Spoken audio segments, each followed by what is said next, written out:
Amen? Did you feel the Holy Spirit this morning when we worship the Lord? Okay, so ilan ang foreigner natin ngayon? Si ate. Okay, pwede akong magtagalog. Isa lang. Okay. Dalawa. Meron pa pala. Where are you from, sister? Korea? Okay, so hallelujah.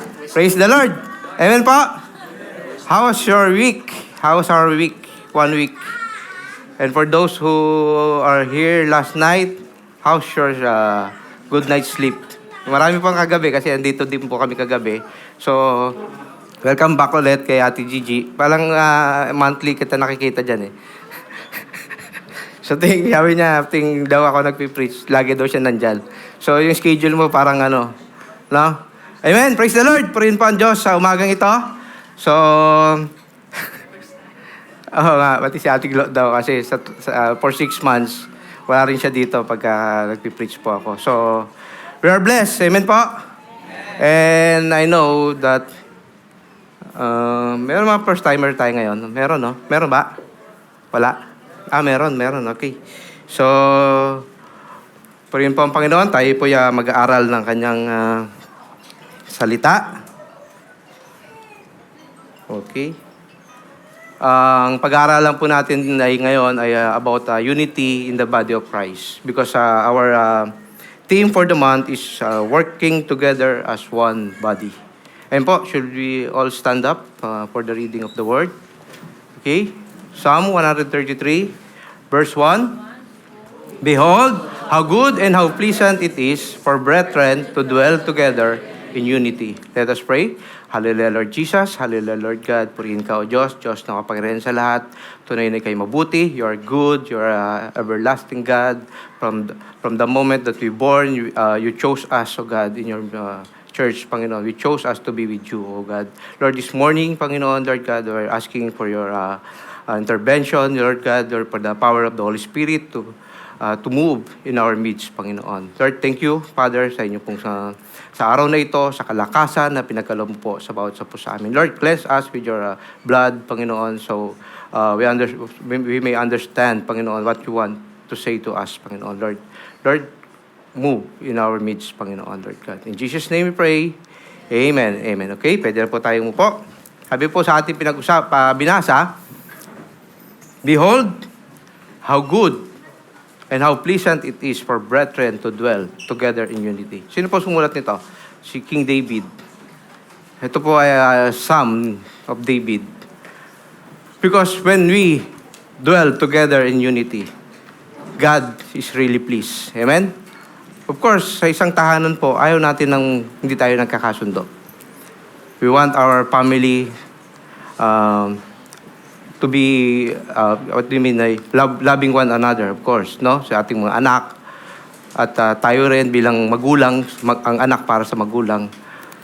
So, ganoon din po ang Panginoon. Same as, more on, mas gusto ng Panginoon na ang kanyang mga anak ay nagkakaisa. Amen po? Our theme for this month is work together as one body. In Romans 12:4-8, for as we have many members in one body, but all the members do not have the same function. So we, being many, are one body in Christ and individually members of one another, having then gifts differing according to the grace that is given to us. Let us use them. If prophecy, let us prophesy in proportion to our faith. Our ministry, let us use it in our ministering. He who teaches in teaching, who exhorts in exhortation, he who gives with liberality, he who leads with diligence, and who shows mercy with cheerfulness. Amen po? As we read this one, we are many members in one body. What's this body? This body in Christ. Amen? For the head of the body is Jesus Christ. Amen? Are we clear for that? Sabi nga nung nandun ako sa British school, una ko narinig yung words na, is that make sense? Sabi niya.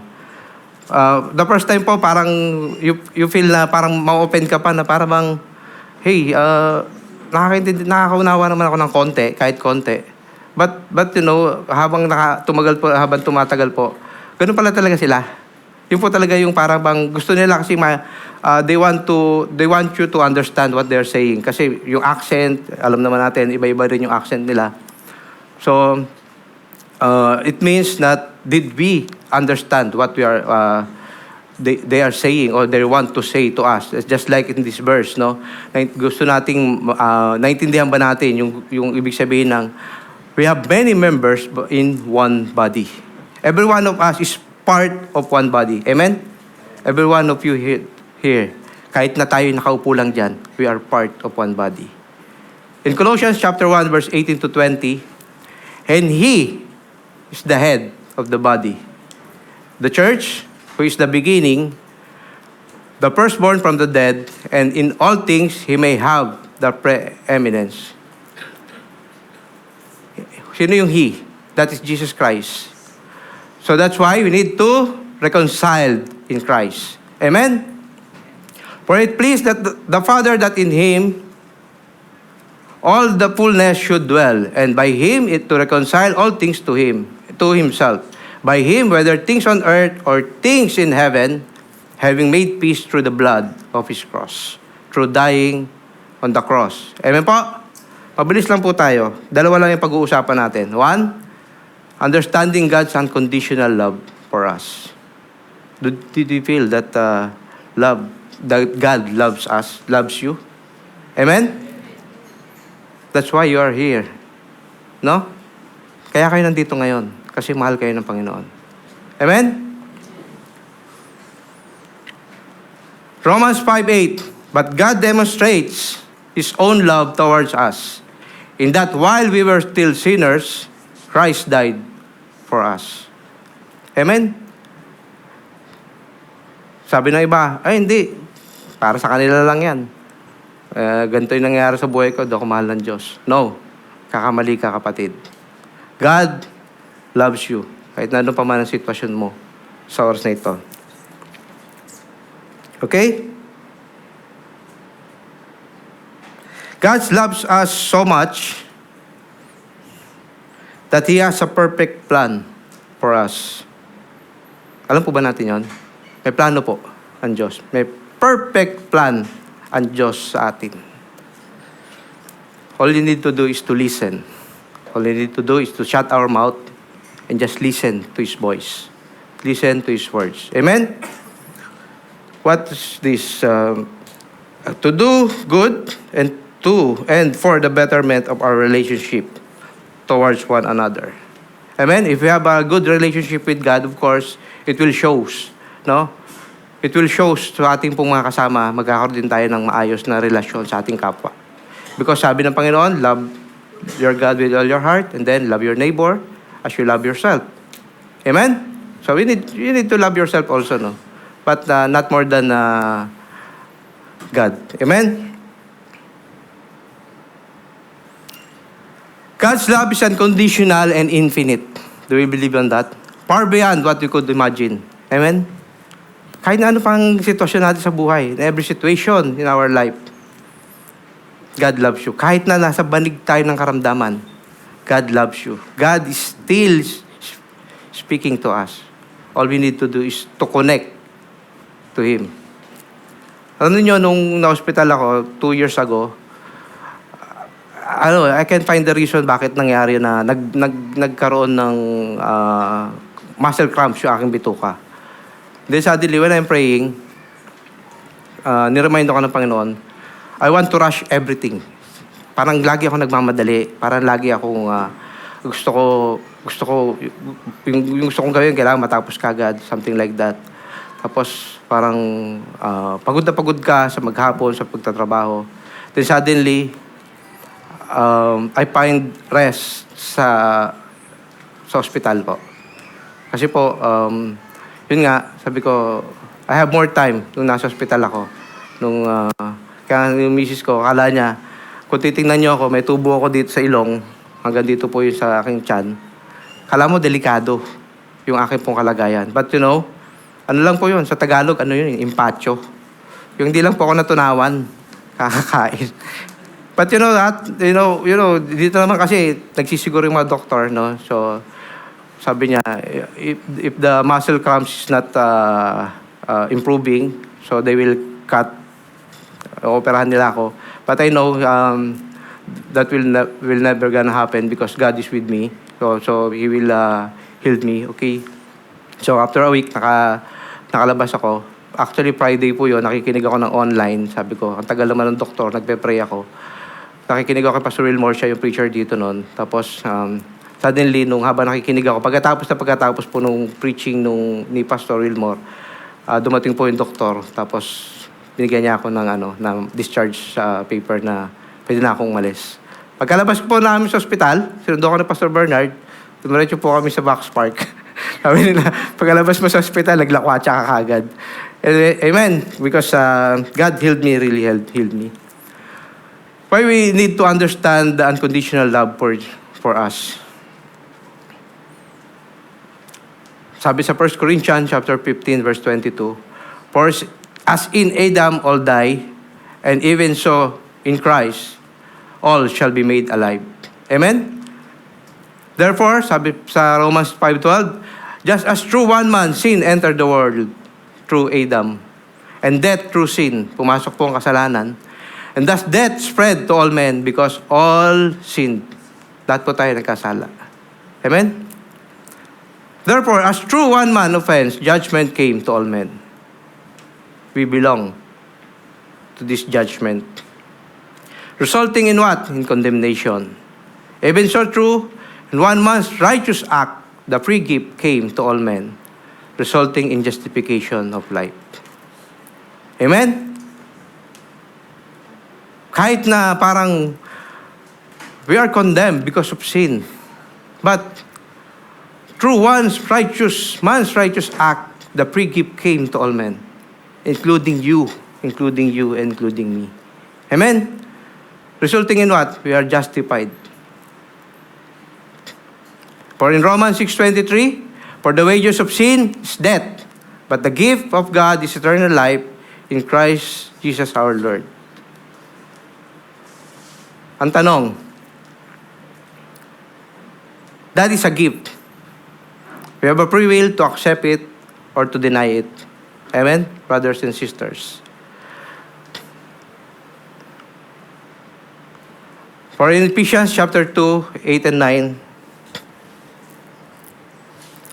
for by grace you have been saved through faith, and that not of yourself. It is the gift of God, not of works, lest anyone should boast. What we should do to have this free gift of eternal life? Sabi dito, it is been through faith. We all need to put our faith in Christ. Amen? And not through our works. Kahit na ano pong gawin natin, kahit na magbabaliktad pa tayo dyan, hindi po mangyayari sa atin yan. Kasi po, salvation can be found through Jesus Christ. Lahat po tayo ay aminado dito. Amen? Acts 4:12, nor there is salvation in any other, for there is no other name under heaven given among men which we must be saved. Whose name is this one? It's the name of our Lord Jesus Christ. Amen? Do we accept Jesus as our personal Lord and Savior in our hearts? Amen?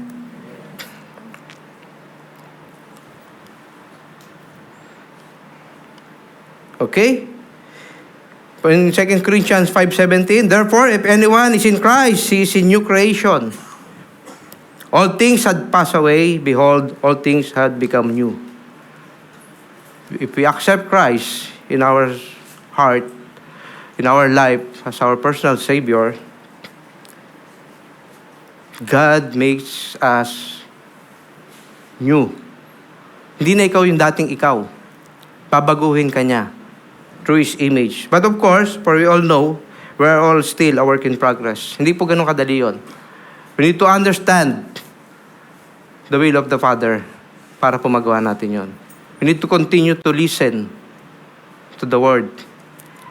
Meron pong dalawang tao na binisita ang Panginoong Jesucristo sa kanilang tahanan. One is Martha and the other one is Maria. Okay?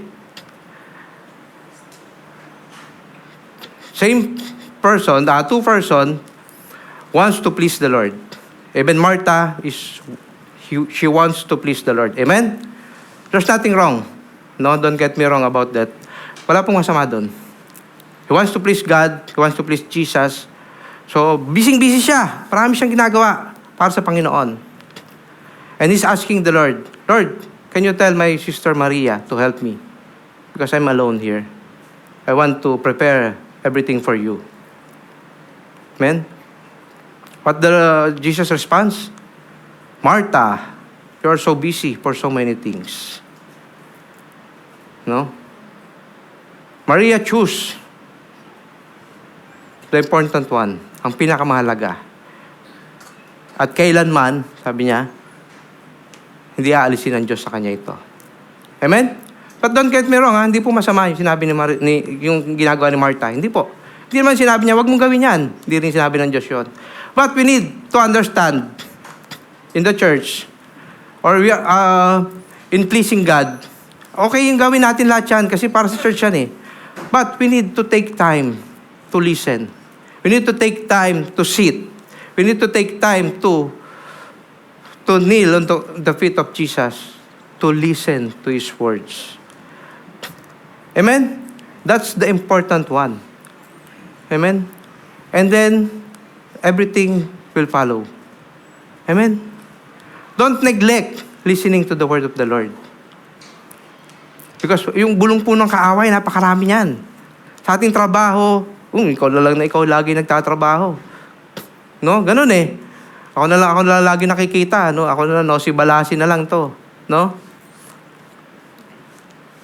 Amen? Take time to listen to the word of the Lord. Sabi dito, how good and pleasant. And pleasant means giving a sense of happy, satisfaction, or enjoyment for brethren to dwell together in unity. Did we know that God is smiling at us when we work together in unity? Without blaming others, without ako na lang yung magaling, like that. Walang ganon. Wala pong magaling. We need to work as one body. Di mo pwede sabihin sa paa mo na hindi kita kailangan. O kung kamay ang gumagawa, your hands is doing everything. But you cannot go there without your... Sabi na, pwede naman naka-wheelchair, no? Kung wala kang paa. But of course, we need our feet, no? So ready to spread the news of the Lord. Amen?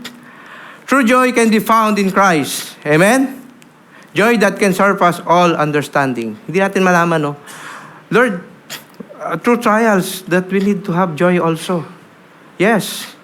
Pagkatapos po ng trials na yon, magiging matatag tayo. We'll be more courageous than ever. Amen? To test our faith. Sabi ni George Spurgeon, there is no joy in this world like union in Christ. The more we can feel it, the happier we are. Union with Christ is the center of our salvation and our satisfaction and central to all of our deepest joys in this life. Do we agree with that? Amen? Say amen. Amen. Praise the Lord. Kapsa nyo, mabilis lang to eh. Okay? Ephesians chapter 1, verse 4 to 7. Just as He chose us in Him before the foundation of the world, that we should be holy and without blame before Him in love. Having predestined us to adoption as sons by Jesus Christ to Himself, according to the good pleasure of His will, to the praise of the glory of His grace, and by which He made us accepted in the Beloved. In Him we have redemption through His blood, the forgiveness of sins through the riches of His glory. Amen? God chose you. God chose you. God chose you. God chose you. Every one of us here ay pinili po ng Diyos. There's no doubt. There's no doubt. So all we need to do is to find our purpose of the calling of the Lord.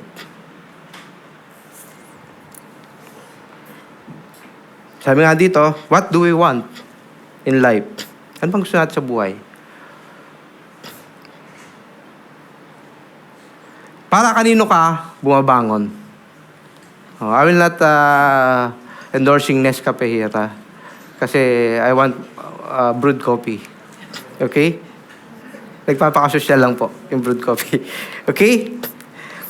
So, pagkagising mo sa umaga, you will eat, you will drink, you will go to work, papasok sa eskwela for those still young, and of course, young at heart, those still young, and we are belongs to the young at heart, no? Dati Gigi, we still young. Amen? Kita mo, wala pa tayong puti. Nagkulay po tayo para walang puti. Okay? Mag-retire sa pagtanda. Then after that, ano na? While waiting for the time that kukunin na tayo ng Panginoon. What is the real purpose of life? Do we have a purpose or just go with the flow? What's your calling? Every one of us have calling. And do not say that I'm still young, so I can do anything. I can do. I'm still young and still strong. No? Habang bata tayo, parang feeling natin tayo si Superman. Di tayo nagkakasakit. We're driving, nung bata pa po kami, nagpupunta kami sa crusade in the Philippines. I'm driving 12 hours straight. Papahinga lang po kami coffee. Pag nagutom, kakain. And then, biyahe ulit. Biyahe kami ng Luzon, Ilocos, La Union, Kasiguran, Aurora, kung alam niyo yun. Alam mo yung atin, no? Kasiguran, Aurora. Yeah, from Baler, Quezon is still 6 hours. And through the mountain road, no, napakaliit ng kalsada. Piling ko hindi ako nagkakasakit, piling ko malakas ako. Sabi ko, kaya yan. But you know, sa ating pagtanda, nararamdaman natin na humihina tayo. Time will come. No? Time will come na it's not about our kakayanan or our self. No? Hindi dahilan na, bata pa ako. Hindi muna ako maglilingkod sa Panginoon. I'm still young. Sabi ni Solomon, Ecclesiastes chapter 12, verse 1, remember now your Creator in the days of your youth, before difficult days come. And the years draw near, when you say, I have no pleasure in them. Amen? We are just blessed because we are called during our youth. Alam niyo ba ang youth in the Bible is still at the age of up to early years of 40 years old, you are still youth. Yeah. Nasa youth ka pa, Kuya Francis. Going 40. Amen? Sabi niya, remember now your Creator in the days of your youth, before the difficult days come. What's difficult days come? Yung gusto mong pumunta sa isang lugar, hindi ka na makapunta. Gusto mo pa mag-church, pero wala na. Hindi ka na makapunta. No? Binilin po ito ng isang pinakamatalinong tao na nabuhay sa mundo. Before the years draw near, when you say, I have no pleasure in them. All we need to do is to come to the feet of Jesus. Paul helps us explain what is in this, I think, 1 Corinthians chapter 1, verse 30. You are in Christ Jesus, who became to us wisdom from God, righteousness and sanctification and redemption. Christ is our righteousness, and through Him, through the power of the Holy Spirit, we are sanctified day by day, and we are redeemed. Amen? At it is written, He who glories, let him glory in the Lord. Kung sino ang gusto magmalaki. Sabi nga sa ibang salin, for those who want to boast everything, that the Lord is with you. That the Lord is doing that because He is with you. Amen?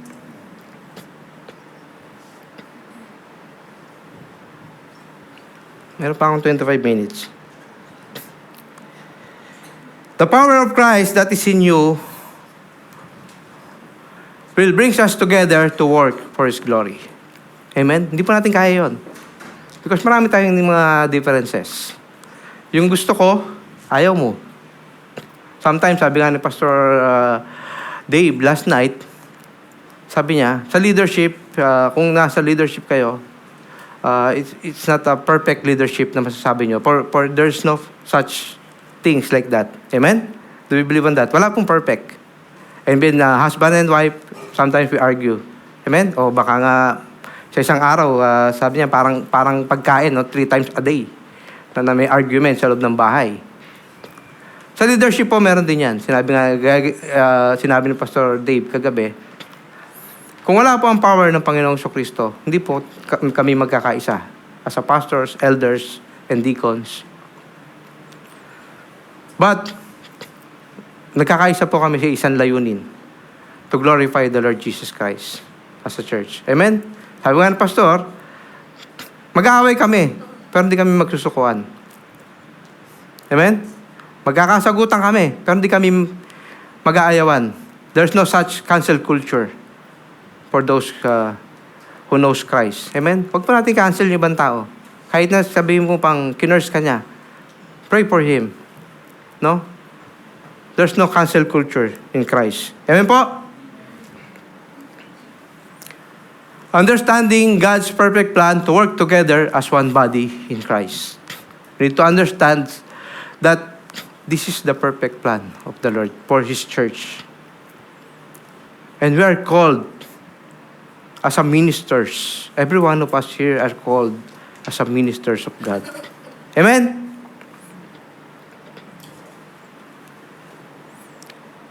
Enabled to have unity, Apostle Paul says in Philippians chapter 2, verse 2 to 4, fulfill my joy by being like-minded, having the same love, being in one accord, of one mind. Let nothing be done through selfish ambition or conceit. Be lowliness of mind. Let each esteem others better than himself. Let each of you look out not only for his own interest, but also for the interest of others. Amen? Because pride destroys everything. Kaya sinasabi niya rito, we need to be humbled. We need to have a humbled heart in serving the Lord. Because there's no superstar in the church. Only Jesus Christ is the superstar. Amen? Panginoon, Jesus lang po ang bida.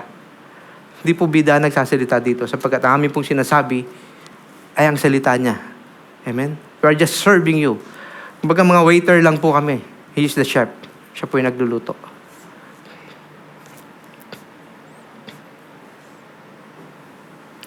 Sabi sa Tagalog, lubusin ninyo ang aking kagalakan, magkaroon kayo ng isang kaisipan, magbuklod kayo sa isang pag-ibig, magkaisa kayo sa puso't diwa. Huwag kayong gumawa ng anuman dahil sa paghahangad ninyong maging tanyag. Wala pong Jollibee dito. No? Sa ba Jollibee dito? Bida-bida daw pag Jollibee. Walang bida-bida dito. That's one more, I am pleased nung nakasampo ko na natuwa ako talaga at I say na kahit malayo ako sa Pilipinas, wala akong church. For 6 months po. Dumating ako dito sa abroad, 2013, from January. Maka-attend po ako ng church June. Anniversary ng QEC. I think sa Wakra ba yun? Hindi ko matanda kung saan yung lugar. Nag-skit sila nun eh. Bida nun yung mga, si Brother Jonathan, naalala ninyo. Ng kapatid ni Pastor Bernard. Doon po yung first time kong attend sa church, anniversary po yun. Tapos, after that, hindi po kami nasundo. Kasi, isa lang po yung nagtatransport yata, si Brother Roy. But, when it comes to September, na dumating po yung time na napick po kami ni Brother Roy, nasundo po ako. Siya po yung sumundo sa akin first time. Tapos, when I came to the church, meron kaming men's fellowship, nakijoin ako. Na-meet ko po yung kapatid ni Pastor Bernard, si Brother Jonathan. So happened na we are, isa lang po yung barangay namin. Malapit lang. We are near. No? So sabi niya, siya na lang magsusundo sa akin. So, may nagtiyaga po na magsundo. Tapos hanggang sa naging member po ako ng QEC. So, salamat po sa Panginoon kasi po for 6 months po talaga I feel very weak po. My spirit really, kahit na every day I'm watching YouTube, I'm listening to the worship songs. Sabi nga Don Moen daw, makaluma ako, but still I'm listening to Don Moen song that time. But still not enough. Not enough po. Because during my youth in the Philippines, I used to be in the church. No, I used to be in the church, ministering in the church. Nagmahayo po kami sa malalayong lugar. So, Ilocos, sabi ko nga kanina, meron pa kaming Bicol. Nagpupunta rin po kami sa Bicol. Nagpunta po kami sa Sorsogon to reach out others. And you know, while we are reaching for those lost souls, doon sa isang pong barangay, pinaikutan kami ng mga kalalakihan. Kasi maraming pamilya yon. There's something like, meron pong problema yung babae sa kanyang asawa. So we are just reconciling them kasi member po namin sila. So pumunta po kami doon. So they're thinking about na parang bang pinagkakaisa namin or may ginawa doon sa kapamilya nila, kamag-anak nila. Lumabas po yung mga mag-anak. Alam niyo yung dala-dala nila. May dala-dala silang mga itak. Inikutan kami talaga. Of course, fear comes, no? Because uy, teka lang, Lord, protect us kasi hindi lang naintindihan bakit kami pumunta ron. Then suddenly, while we are talking to them and then our bishop ay nagpapaliwanag po sa kanila, and then while the others are praying, of course, kumalma po yung panahon. Alam niyo yung mga itak nila, tinapon nila. Tapos lahat po yon sumama po sa amin sa panalangin, yung mga tao na yon. Kasi kala nila, kasi yung kanilang mind ay pag wala ka sa Panginoon, yung mind mo parang wild, no? It's all in my daanin natin lahat ng gusot sa ating mga kamay. It's all in my peace. Para bang may problema ako sa'yo, may problema ka sa akin. Itong daanin natin to. Kung sino yung mas malakas, sino yung mas matatag, siyang panalo. But you know, sabi ng Panginoon, in the church, what He's teaching us is this. Magkaisa kayo.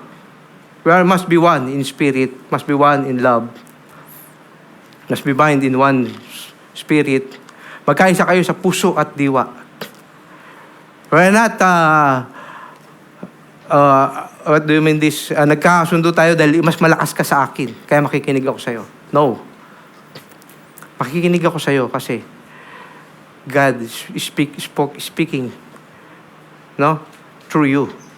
Even the small guy, nagsasabi sa'yo na nagpapaalala sa'yo. Minsan, mga bata, papaalalahanan pa tayo. Amen? We need to listen, not because we are afraid or scared. Sabi dito, we are not doing this because we are mighty and strong. We are doing this with humbleness. Amen? Sabi niya, pag malasakitan nyo ang kapakanan ng iba at hindi lamang inyong sarili. And one more thing, magkaroon kayo ng kaisipan tulad ng kay Kristo Jesus. Amen? We have our own weaknesses and strength. Alam po ba natin yon? Amen. Because hindi ako pa marunong tumugtog. Tinry ko mag-gitara. Pero hindi ako mahal ng gitara. Hindi pa kami magkasundo. Tinry po rin namin sa Northgate, nag-backup po kami, nag-special number kami. Pero hindi talaga para sa akin Sabi ko ibigay niya lang sa kanila. Hindi po para sa akin yun That is my own personal weakness. May mga panahon po na talagang meron tayong mga kainaan. Tapos, parang down na down nating spirit. We need someone to talk to. No? Na meron pong alalay sa atin. Pag nag-iisa ka, when you're alone, ano mangyayari sa'yo when you're down? Ano mangyayari sa'yo? Magpapatuloy ka doon. Bubulusok ka, pababa. Sabi nila, others can cook, while the others can eat. No? Wala, may tagaluto at may tagakain. Tinry ko pa din po magluto. Pero binan po nila ako sa Northgate magluto. Alam nyo bakit?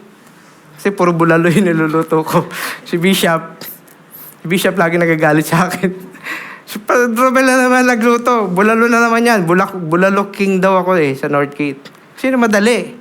Sa gabi, sa salang mo, palambutin mo, sa umaga lagay mo yung gulay.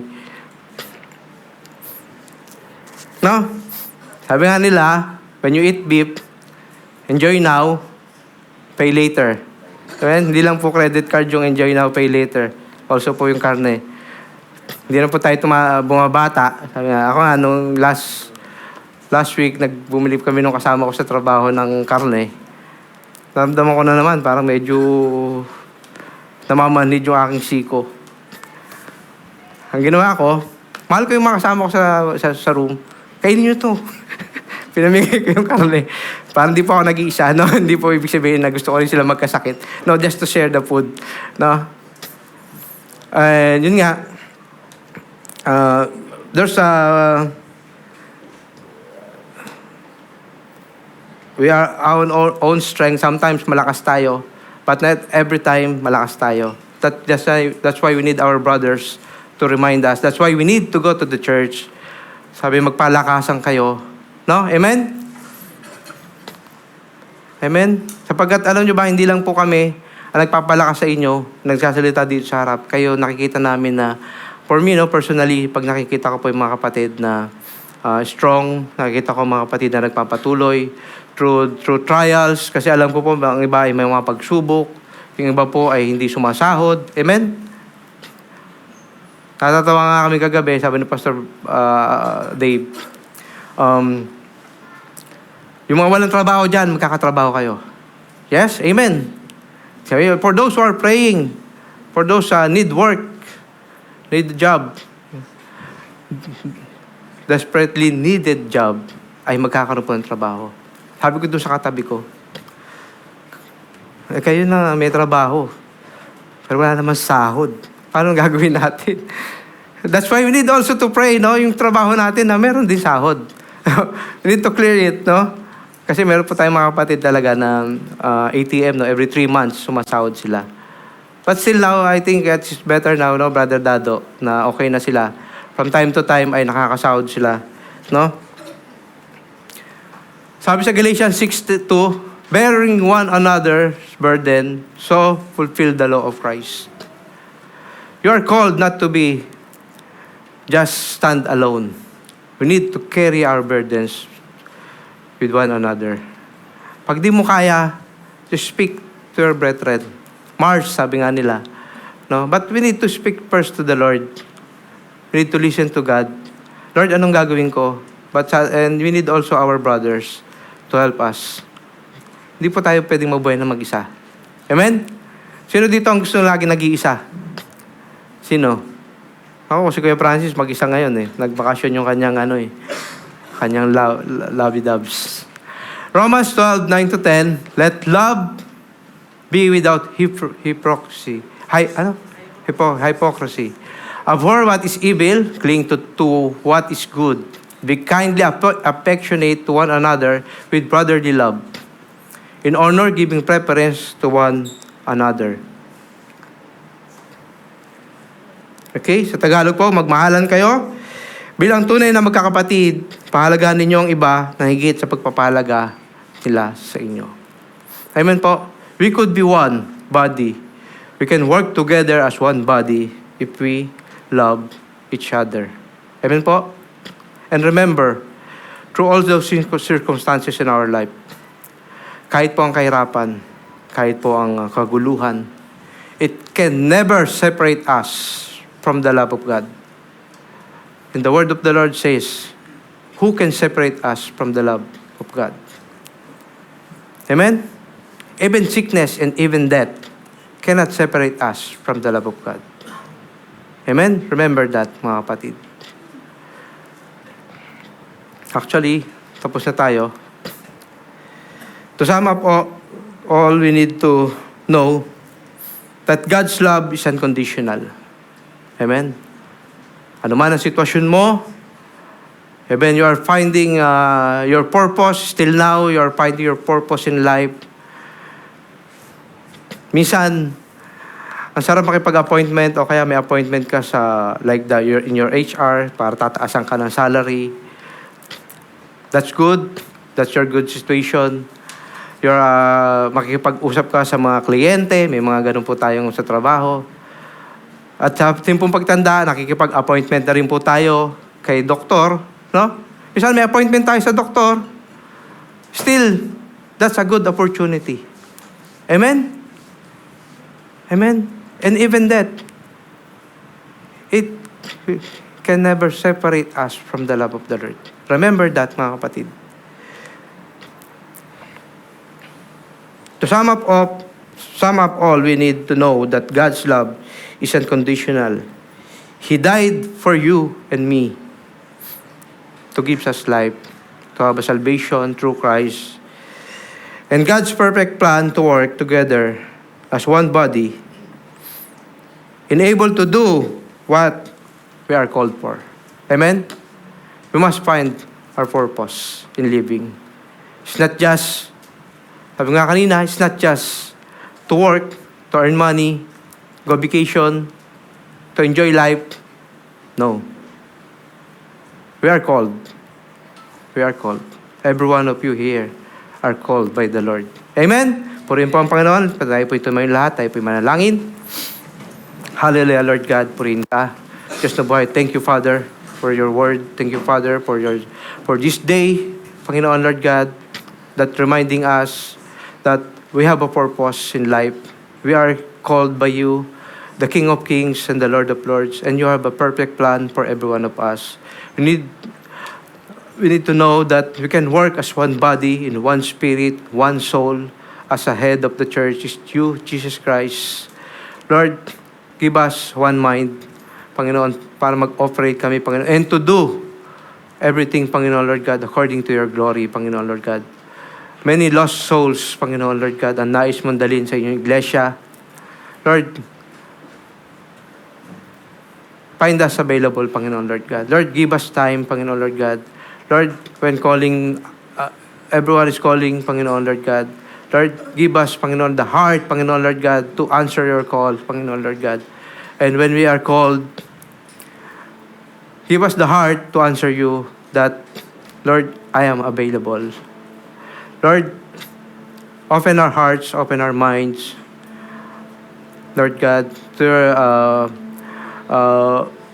big picture, Panginoon, Lord God, to inyong nais, Panginoon, Lord God, to your perfect plan, Panginoon, to be included to your plan, Panginoon, Lord God, to save the lost souls, Panginoon, to work, Panginoon, as a church, Panginoon, as a one body in Qatar Evangelical Church, Panginoon, Lord God. Lord, bless your members, bless your brethren, Panginoon, our brethren, Panginoon, Lord God, our families, Panginoon, Lord God, na malayo sa amin. Bless them also, O God. Lord, find us always wanting to hear from you, Panginoon, Lord God. Katulad ng usa na naghahanap, Panginoon, Lord God, ng batisan, Panginoon. Lord, find us, Panginoon, Lord God, na laging uhaw sa pagpupuri sa inyo, Panginoon, Lord God. Find us, O God, ng mga puso, Panginoon, Lord God, na laging hinahanap ang iyong katwiran, Panginoon, Lord God. Lord, bless your people, Panginoon, Lord God. Lord God, at patuloy mo po kami samahan, Panginoon, Lord God. Salamat po sa umagang ito, sa inyong biyaya, sa inyong pangunguna at paggagabay. Sa pangalan ni Jesus, sa pangdalangin. Amen. Amen.